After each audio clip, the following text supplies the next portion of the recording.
Topic पे एक बहुत डिसेंट रूप के साथ मैं उपस्थित हूँ।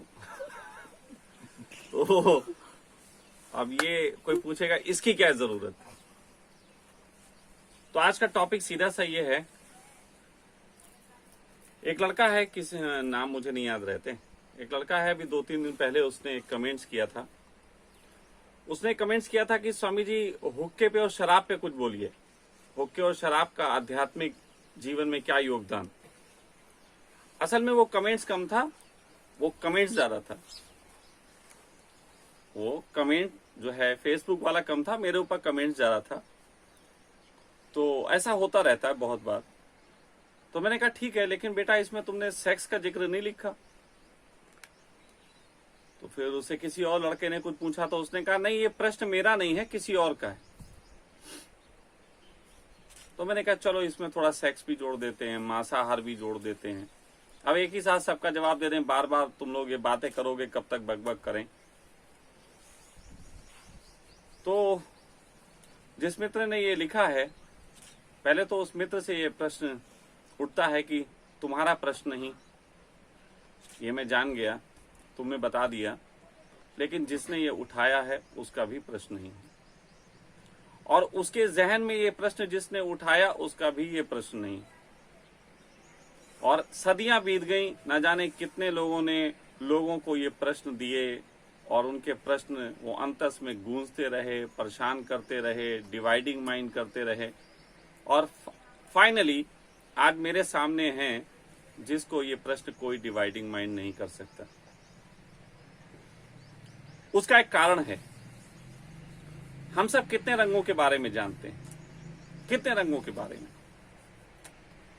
आज तो रंगों की स्थिति यह है कि करोड़ों कलर्स हो गए, करोड़ों। लेकिन वो सब पैदा कहां से होते हैं?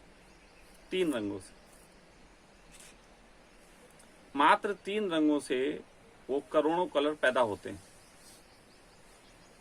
लेकिन कोई मुझे बताएगा कि सफेद रंग और काला रंग ये क्या है? सफेद रंग और काला रंग क्या है?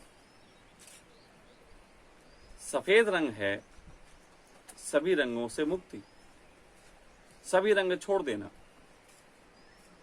और काला रंग है सभी चीजों को स्वीकार कर लेना, अंगीकार कर लेना, ये काला रंग है। लेकिन जिस प्रकार इस जगत में काव्य ने सांख्य को सदा हराया, उसी प्रकार सफेद रंग ने काले रंग को सदा हराया। काव्य और सांख्य तो समझते हो ना? काव्य होता है मीठा मीठा, घुमा फिरा के कलात्मक बात करना, थोड़ा मक्खनबाजी, थोड़ा मस्करापन। और सांख्य क्या होता है? सीधी सीधी बात कर देना। अब चलो आ जाते हैं अपनी औकात पे। काव्य है किसी लड़की को निमंत्रण देना, आप बहुत प्यारी हैं, आप बहुत अच्छी हैं, आपके बाल बहुत अच्छे लगते, ये गुलाब आपके लिए लाया हूं, ये चॉकलेट लाया हूं, क्या आप मेरे साथ कहीं होटल में चाय पीने चलना पसंद करेंगी?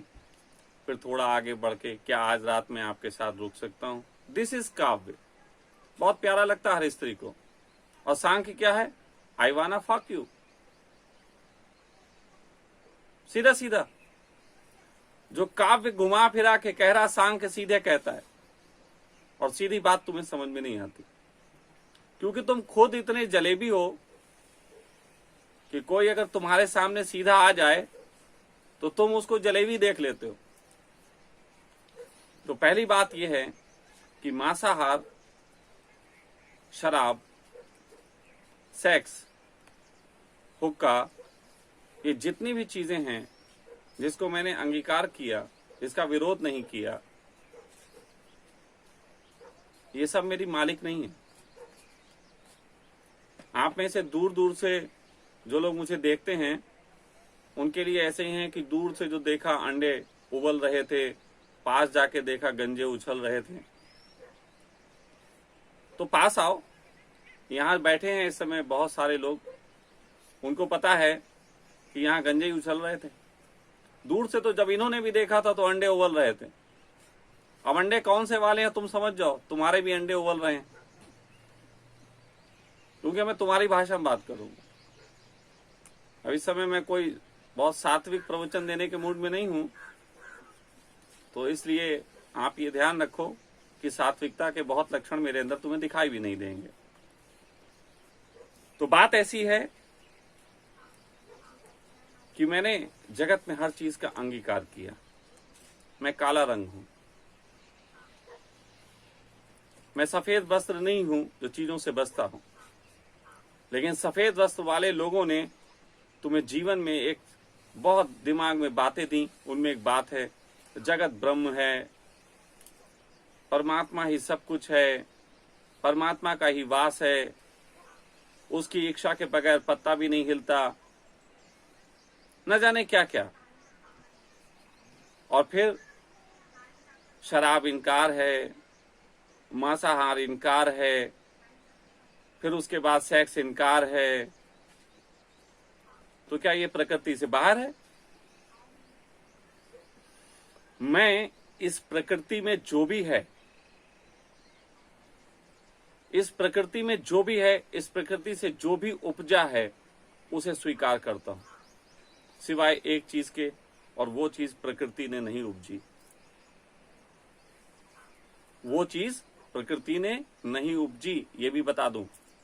तो पहली बात तो यह है कि प्रकृति का अर्थ होता है जो कृति से पहले था। परमात्मा की ऊर्जा तब भी थी जब ये जगत का निर्माण नहीं हुआ था। तो उस समय जो कृति से पहले था, उससे सब उपजा, मैं उसको स्वीकार करता हूं। लेकिन एक चीज प्रकृति के पास नहीं थी, वो प्रकृति के और जो प्राकृतिक ये दुनिया बनी, ये मैटर, उसके बीच में आई। और वो बीच थी कि प्रकृति की चाह उठी कि मुझसे कुछ जन्माए, और इससे संसार का जन्म हुआ। ये वैज्ञानिक भी खोज चुके हैं, धर्म तो बहुत पहले से कहता रहा। तो प्रकृति के पास एक ही चीज नहीं थी, और वो था मन, वो था चाह। और विश्वास जानो, मेरे पास ना मन है ना चाह है, लेकिन हर चीज का स्वीकार है बिना चाह के और बिना मन के। मैं हिंसक नहीं हूं। तुम्हारे जितने महात्मा तुमसे कहते हैं कि वो अहिंसक हैं, मांसाहार नहीं करते, मैं तुमसे कहता हूं कि वो हिंसक हैं, बहुत बड़े हिंसक हैं। वो तुम्हें नीचा दिखा रहे हैं, तुम्हारा अपमान कर रहे हैं, वो परमात्मा तक का अपमान कर रहे हैं कि ये जगत में बनाया क्यों, खाते नहीं। और मैं उनसे पूछता हूं कि अगर बुद्धि का थोड़ा सा उपयोग कर लें, थोड़ी सी अगर कहीं हो ऊपर माले में, तो उपयोग करके ये बताएं कि कौन सी चीज में जीवन नहीं है।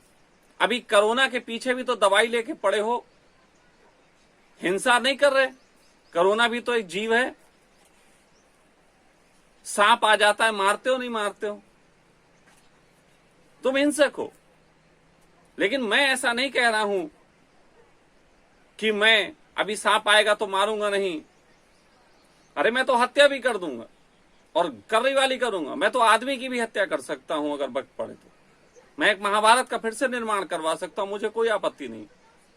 क्योंकि मेरे लिए प्रकृति का स्वीकार कुछ इस ढंग से है जिसमें बड़ी समझदारी भरी हुई है। जैसे नदी में डूबो के मरता भी है आदमी, और नदी में तैर के पार भी जाता है। तो प्रकृति ने तुम्हें डूबने की कला भी दी। अगर तुम्हें हाथ चलाना ना आए, और हाथ चलाना आए तो तैरने की कला भी दी। तो मैं मूजी आदमी, मैं तैरने की कला काम कर लेता हूं। प्रकृति ने ढाल भी दी और तलवार भी दी। मैं कभी ढाल के पक्ष में हो जाता हूं, कभी तलवार के पक्ष में हो जाता हूं। मैं थोड़ा चालू आदमी।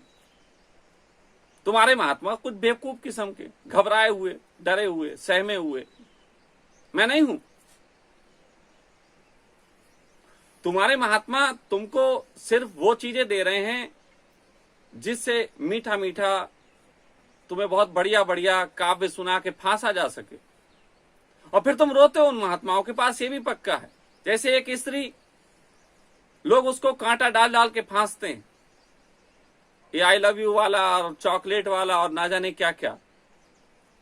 ये ऐसे ही है जैसे मछली फांसी जाती है तो वो कांटे के आगे एक आटा लगा दिया जाता है। थोड़ी देर बाद जब मछली फंसती है तो उसे पता लगता आटा तो बहाना था, असलियत में तो कांटा था, कांटा ही खिलाया जा रहा। लेकिन मैंने किसी प्रकार के आटा लगा के किसी मछली को निमंत्रण नहीं दिया। मेरा कांटा ही लटक रहा है, जिसे कांटा खाना वही आए। मेरा सिंपल सिंपल कांटा है। मैं काव्य हूं, ऐसा बिल्कुल नहीं कहता, लेकिन मैं सांख्य हूं, ऐसा हर बार कहता हूं, और बिल्कुल विशुद्ध सांख्य हूं। तुम्हारे गुरु हिंसक हैं क्योंकि वो गुरु हैं। तुम्हारे गुरु स्वामी हैं, न जाने क्या क्या हैं। स्वामी में तुम्हें हिंसा नजर नहीं आती। तुम बड़े, दूसरा छोटा, तुम महान, दूसरा दो कौड़ी का। मुझे हिंसा नजर आती थी, इसलिए स्वामी शब्द भी हटा दिया। सखा हो गया, कोई हिंसा नहीं। इन सब के बीच मस्ती से दिन भर बैठा रहता हूं, गप्पे मारता रहता हूं। हाँ, एक दो वक्त आता हूं जब तुम लोगों के बीच अपनी बात रखता हूं और इन लोगों को भी बात कहता हूं। उस वक्त थोड़ी देर के लिए झलकियां देता हूं उस चीज की जो मैं वास्तव में हूं, लेकिन हिंसक नहीं हूं। तुम्हारे सारे लोग हिंसक, भयंकर हिंसक, शराब पीने से घबराते हैं। क्या घबराहट है भाई?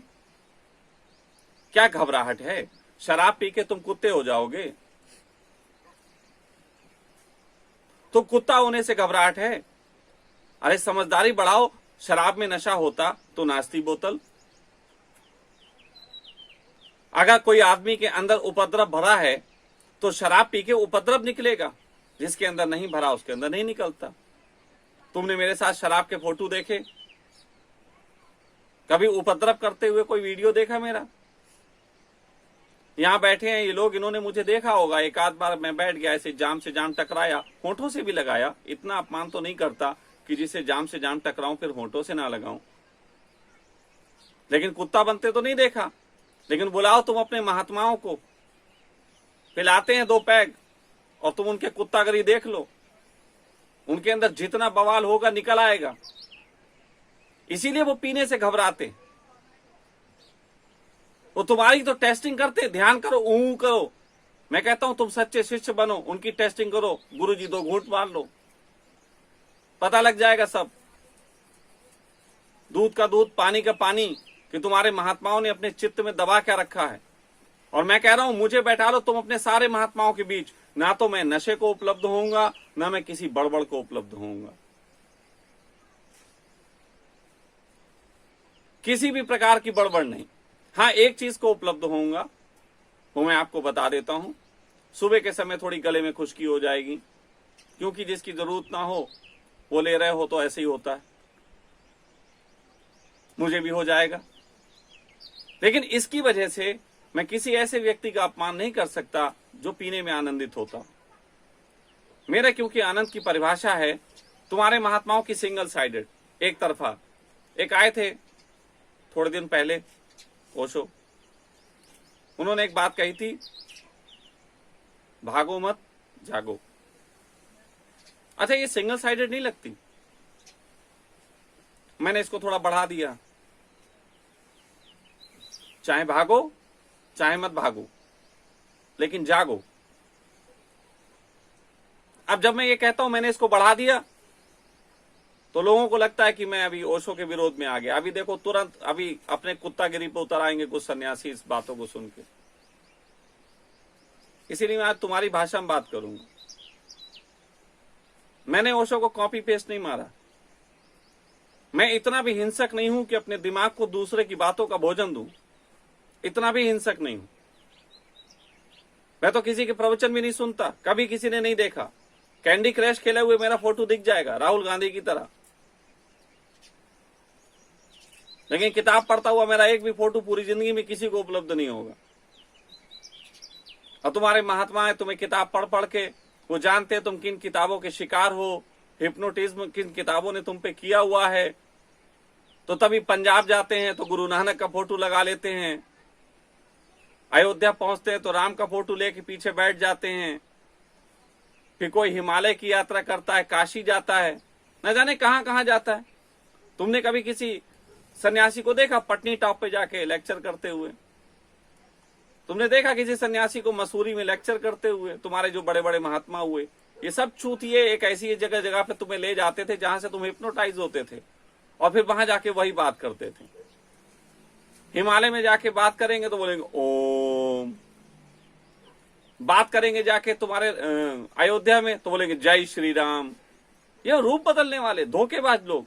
मैं तो वहां भी मादर चौथ बोलूंगा, यहां भी मादर चौथ बोलूंगा, मुझे कोई फर्क नहीं पड़ता, मुझे कोई फर्क नहीं पड़ता, क्योंकि मेरे लिए शब्दों का भी कोई बहुत लेना देना नहीं है। जैसे तुम्हें अभी मैंने शब्द बोला मादर चौथ, तुम्हें बड़ी पीड़ा हो जाती। अब अच्छा एक बात बताता हूं, ये पीड़ा कैसे होती है। एक जर्मन को जिसे हिंदी ना आती हो मादर चौथ बोलो, देखो उसे कोई पीड़ा होगी? उसे कोई पीड़ा होगी? उसे बिल्कुल पीड़ा नहीं होगी। चलो मैं अभी एक शब्द बोल रहा हूं और अभी आप लोगों को एक मिसाल देता हूं यहीं बैठे लोगों की। मैं आप लोगों से पूछ रहा हूं पहले, वो ये कि लड्डू खाओगे? आप सब लोग कहोगे हाँ खाएंगे। जितने लोग देख रहे हैं लड्डू लड्डू खा लेंगे, लड्डू खाने में क्या है। अभी हमारे आश्रम में भी एक लड्डू है, पूछ रहा हूं अभी इन लोगों से, क्या आप लोग लड्डू खाओगे? क्या आप लोग में से कोई लड्डू खाएगा?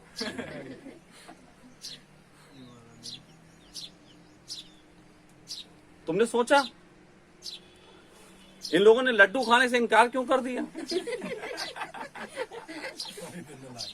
सोचा? अब तुम सब सरप्राइज हो रहे होगे।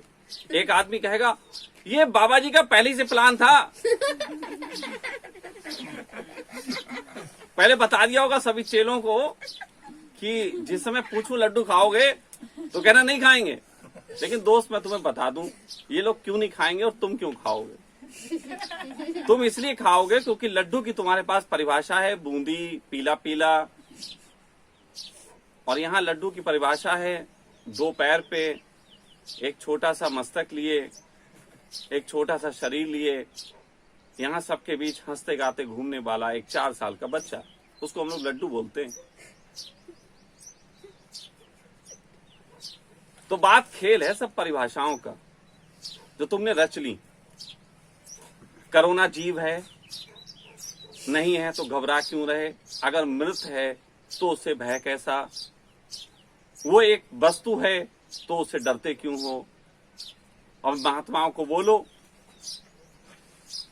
कि इसको ना खाएं ना मारें, कृपा करके इसको गले लगाएं, क्योंकि जीवित लोगों को तो ये प्रेम करते हैं, जाके थोड़ा दाना डालाएं, थू थू कर दें, अभी जेल हो जाएगी। समझने की कोशिश करो, तुम्हें सारी चीजों की एक परिभाषा दी गई। जैसे एक शब्द सुना हुक्का, तुरंत हरियाणा के ताऊ याद आ गए, बैठे हुए गुड़गुड़ाते हुए, ताई को चिल्लाते हुए और इतना उसमें तंबाकू डालते हुए।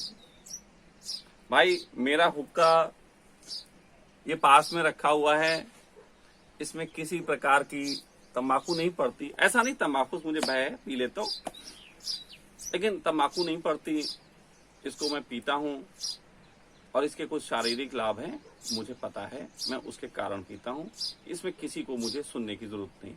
लेकिन क्या यहां किसी लोगों को पिलवाता हूं जबरदस्ती?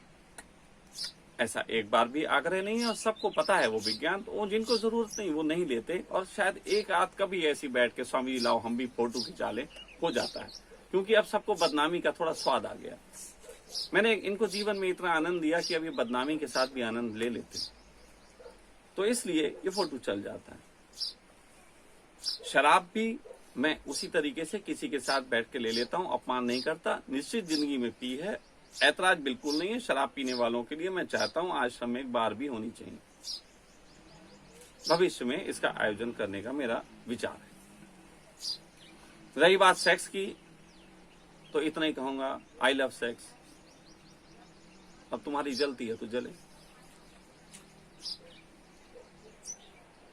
चौथी चीज मांसाहार, तो वहां भी मेरे जुबान पे किसी तरीके का ये नहीं है कि मांसाहार मुझे चाहिए, लेकिन यदि किसी घर में मैं मेहमान हुआ और मेरे सामने कोई मांस लगा दे तो मैं इतना हिंसक नहीं हूं कि उसका अपमान करके उसे इनकार करूं। एक घटना बताता हूं। मेरे साथ एक जैन मुनि एक बार एक घर में मेहमान हुए।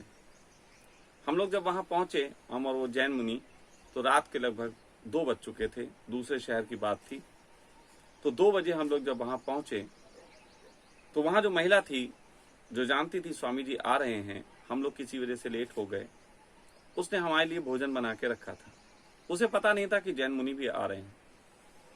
तो जब उस घर में पहुंचे और उसने भोजन लगाया कि स्वामी जी भोजन करेंगे, मैंने कहा भी करेंगे। तब उसने भोजन लगाया तो मुनि जी के सामने भी थाली लगा दी। मुनि जी की तो आत्मा थोड़ी विचलित हो गई।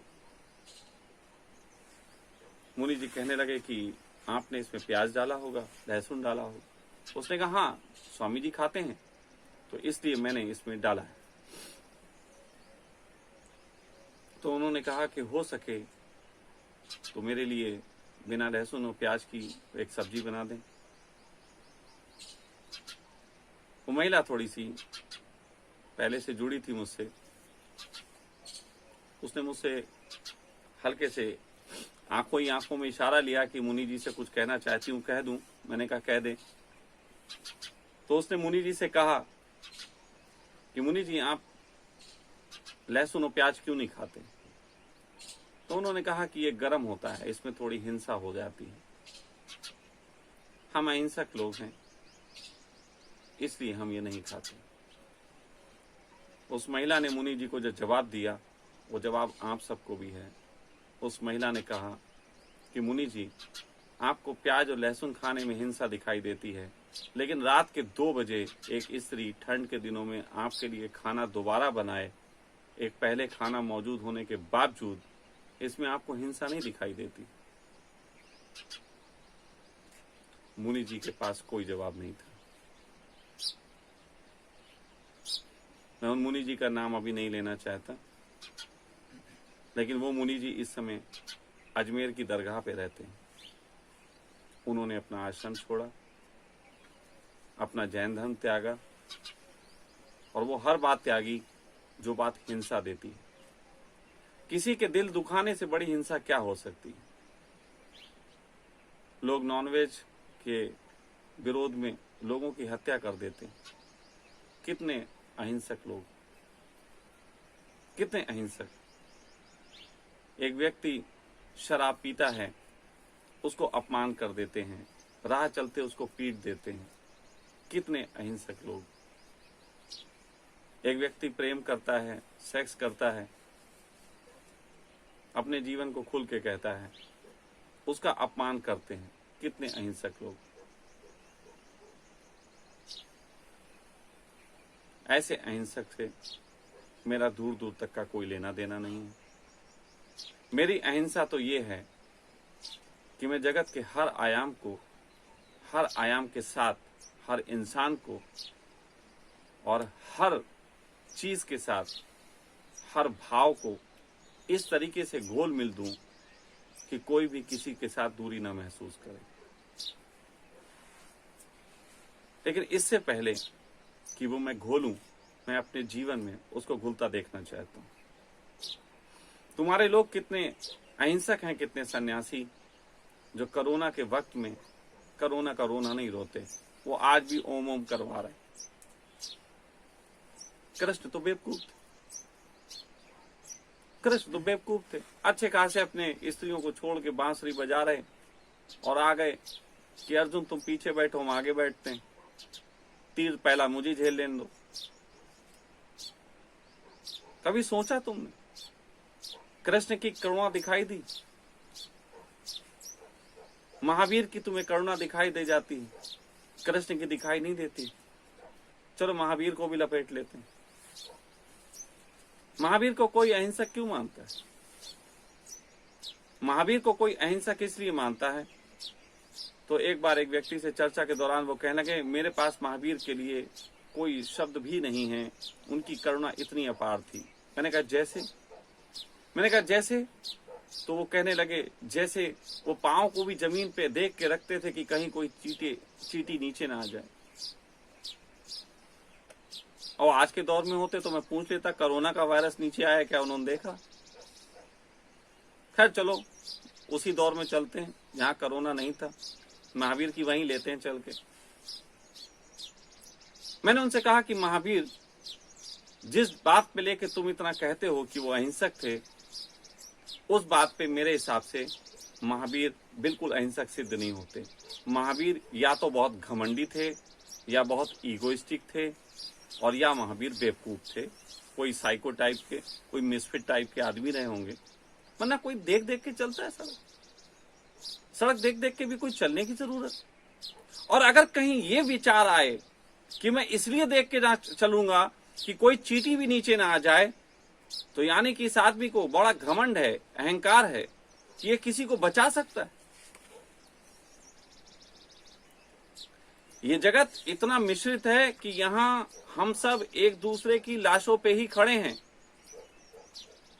हाँ, ये बात अलग है कि वो लाशें हमें अपने जैसे शरीरों की नहीं दिखती हैं, लेकिन हम सब किसी न किसी की लाशों पे। पत्थरों को पानी खा गए, पानी को काई, काई को खा गया टैडपोल, टैडपोल को खा गया उसका बड़ा भाई, उसको खा गए कुछ और जीव, और वहां से हमारी प्रजाति आई। तो यहां तो सब एक दूसरे को खा रहे हैं। यहां जो दही खा रहे हैं वो भी किसी को खा रहे हैं। और अगर कोई सन्यासी अपने आप को बड़ा महान समझता है कि वो दूध भी नहीं पिएगा, वो तो दही भी नहीं खाएगा, उसमें भी मांसाहार है, तो चूतिया खा क्या रहा है? जो भी खा रहा है उसको माइक्रोस्कोप से देख के खाए। उसको तो बुद्धि बढ़ाने की जरूरत है, उसकी चश्मे का साइज बढ़ाओ। और छोटे मोटे चश्मे से काम नहीं चलेगा। अगर मेरी दृष्टि में किसी भी सन्यासी को पकड़ के लाओ जो भी वेज खा रहा हो, मैं उसके सामने माइक्रोस्कोप पे उसे रख के उसे खाऊंगा कि ये कहे खा ले, ये चीज तू खा के दिखा। ऐसे बुद्धि के मारों को तुम महात्मा मानते हो? ऐसे बुद्धि के मारे जिन्हें ये भी अकल नहीं है कि सब में प्राण है, इन्हें तुमने महात्मा मान लिया। ये अस्तित्व के प्राण जान पाएंगे? जिन्हें पत्थर में प्राण ना दिखाई देते हो, उन्हें परमात्मा के कोई लक्षण का पता होगा, ऐसी तुम संभावना से भरे हो।